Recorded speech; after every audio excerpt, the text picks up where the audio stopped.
Celsius. That's because we've had sunshine since this morning. Now, ambient temperature has stayed at around 18 degrees. It's not getting that much hotter, but one thing that is different now for the Moto 2 class that we didn't have in Moto 3, the wind has picked up quite significantly. So it's a little bit of a chilly wind, but I don't think anything to worry about for now. Let's hope not. We've had too much going on, too much bad with weather as well. And don't want any more. Let's just hope it stays dry for this and for MotoGP later on this afternoon. There was a 10% chance, they said, of any rain later on today, around about the time of MotoGP. You can see that wind picking up, but hopefully it's not bringing through any rain clouds or anything like that. Well, the championship position is Pol Espargaro leads the way by 16 points from Scott Redding. Great qualifying yesterday from Rafi Topan Sucipto, the best ever qualifying session from an Indonesian rider, proudly holding aloft the Indonesian flag. Well done to Sucipto yesterday for coming through like that in the tricky conditions. And he was on the front row until right in the last throws of that qualifying practice.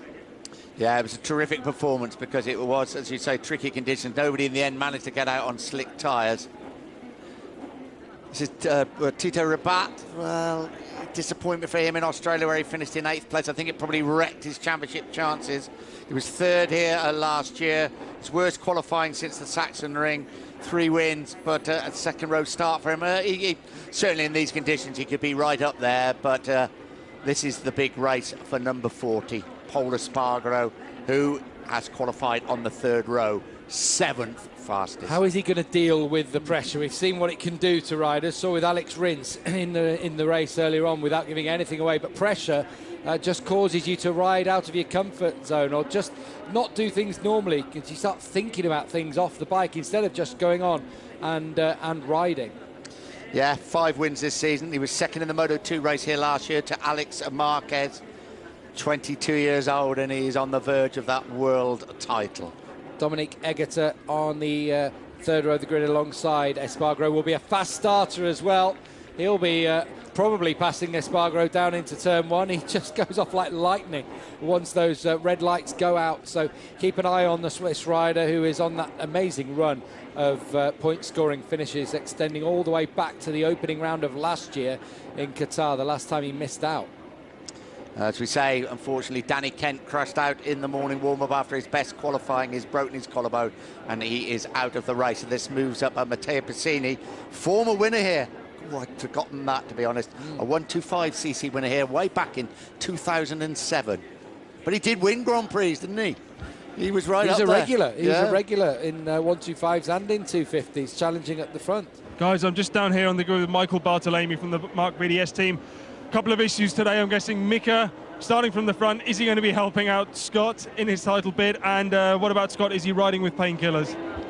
No, for sure. Mika, from his position which he has now, we try the most to help Scott that he can win the race and take as much as possible points back from Paul. Until now, Scott was riding without any painkiller. Now we decide to have a little bit for the race because it will be for sure tough for him. And the most important is that he can secure as much as possible points, that the championship will be not decided here in Japan, and then that we can fight in a better condition in Valencia.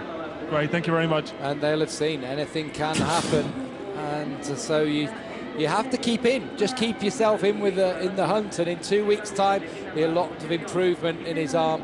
It's his left arm, and you may see during the race, occasionally he's been resting it down the straights, just taking his left hand off the handlebars a little bit. This is such a hard-breaking physical track, though, that you've got to think it's going to be hurting by the latter stages of the race. You can't really think of many worse tracks to come to with a broken wrist, to be honest with you. 5 minutes before the start of the race, 23 laps. Scott Redding has qualified 15th fastest, but he will go up to 14th place, so he will be in the middle of that 5th row with Danny Kent out of the race. And yeah, obviously they've worked it out. If his only object is to make the championship go all the way through to Valencia in 2 weeks' time. Yeah, there are all sorts of permutations for that to happen, basically. But if Espargaro were to win, then Scott Redding would need to finish 2nd. That's why Kallio, if he can go on and win the race and take points away, then it gives Redding more of a chance, because if Espargaro is 2nd, for example, Redding needs to be no higher than 5th. Cecchino Reyes had a good ride. He's qualified 14th now, of course, down in 13th place. He will be alongside Tom Luthi. Well, Tom Luthi actually moves up a place, doesn't he? But Reyes, of course, would have liked the conditions like it was yesterday. He is so good in the wet conditions, and not so good for him in the dry. And Scott Redding, he's taken a few painkillers. He's a brave lad. He's a tough lad. It was a desperate situation for him in Phillip Island in Australia when he saw that championship lead, well, taken away. Pol Espargaro winning the race. All he could do was watch from his bed in a Melbourne hospital and bury his head under the pillow, I think, because there's nothing he could do. I think it's a plate and 6 screws, isn't it, in the wrist? Nice memory for Shoya Tomizawa there from Tetsuto Nakashima. Nagashima starting from the 5th row of the grid, but right up at the front you've got Johan Zarco, Xavier Simeon, who looked good again this morning in the practice stroke warm-up that we had, and Mika Kallio for the first time in the Moto 2 class. He starts from pole position at a track that he loves.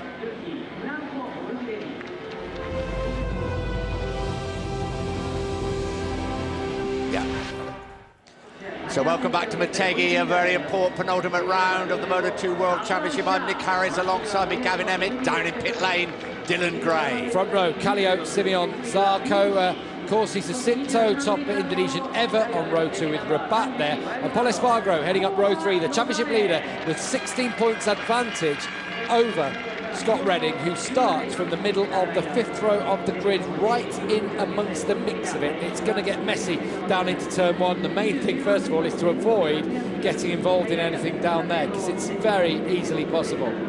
No Danny Kent there after qualifying in 9th place. Broke his collarbone in the morning warm-up and is out of the race. A few people a bit further down than you'd expected. Certainly Nakagami, the local man, and also Nico Tirol, winner of 2 Moto2 races this season. Yeah, both on the 8th row of the grid. Watch out for them charging through, although Tirol has found it tough going this morning as well. Right down to the back of the grid, Bradita and Stephen Odendaal, the South African, brings up the rear.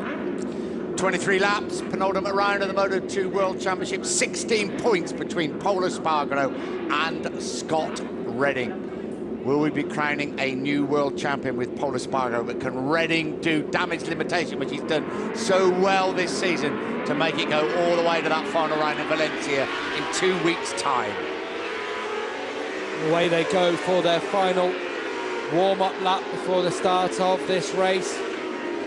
Pol Espargaro again, he's on the outside going into turn 1. Will he try and manoeuvre himself to get to the inside? Well, is that a dangerous ploy to cross over other riders' lines? A lot to think about down into that first corner. We've seen it on so many occasions here at Motegi as they break hard down into that double apex right-hander of turns 1 and 2. Last word from Dylan down there before the start of this race. Anything you spotted down there as they got away on the warm-up lap? No, absolutely, yeah, absolutely nothing, which is good news. Also, great conditions, 32 degrees track temperature, 18 degrees ambient, light breeze, so fantastic conditions to go racing in. All right, let battle commence. Let's see what Scott Redding can do to prevent Pol Espargaro winning the World Championship, and can he be helped, Scott Redding, by his teammate Mika Kallio, with those 3 wins already here at Motegi and his very first Moto2 pole position.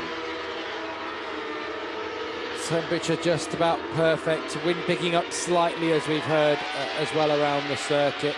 Let's hope it doesn't bring in any clouds. There are a few about, but they look of the white fluffy variety rather than the dark menacing sort that we really don't want to come, and we've experienced far too much of since we came here to Japan this week. We certainly have. Wretched weather, fog, rain, mist, earthquakes, bits of typhoon. We've seen it all, but this is great conditions. And that's how you want it when it's going to be so close for the World Championship. We've seen it in Moto3, MotoGP to come, Championship still to be decided. You don't want dodgy conditions. We want it like this. Let's have a straight fight. Down the back straight, you can see them all just attacking the hill there, just making sure there's going to be a lot of heat in their brakes before they get going. This is how things stand in the championship. 16 points separate Espargaro and Redding. If he wins the race and Redding is 3rd or worse, then he is the world champion. But there are lots of permutations for us to go through, and it's not going to be easy. He will be quick though. He looked good this morning in the practice session. and every chance that Espargaro will make his way to the front. Just who is going to be there with him? Yeah, without a doubt, it's the most important race in the career of the 22-year-old Spanish rider.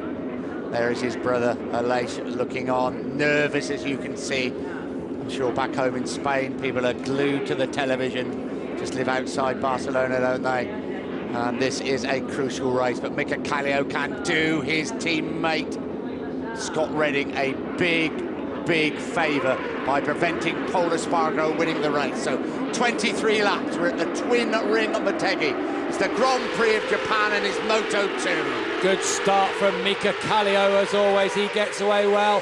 Pol Espargaro's right in there. He has gone for an inside line down into turn 1 and from 7th on the grid. Espargaro all the way up into 3rd place, just keeping an eye on Scott Redding through the first corners. Couldn't pick him out. Oh, and there's a crasher in there. There's a crasher gone down. Scott Redding has been brought down by Tito Rabat's bike, which was prone on the track. It was Rabat who went down, and Redding has been taken out by Rabat. Scott Redding's World Championship dream is disappearing. For a minute we thought it was Pol Espargaro. It's not. It's Tito Rabat. I just wonder if a red flag will come out. There is a red flag straight away, just like in Malaysia, a red flag, and we're going to have to do the start again. Pol Espargaro is going to have to restart this race as the red flag is shown to these riders now. Rabat was one of the riders down. He brought someone else down first as well. I don't know what happened there at all, but obviously it was Redding that hit Rabat's bike. It was Domi Egerter in turn 3, that is, for Egerter. Well, as we were saying, he's had 31 consecutive finishes. But it looks like Dominic Egerter will be out of this one. Oh dear. The Mark VDS team are devastated. Well, now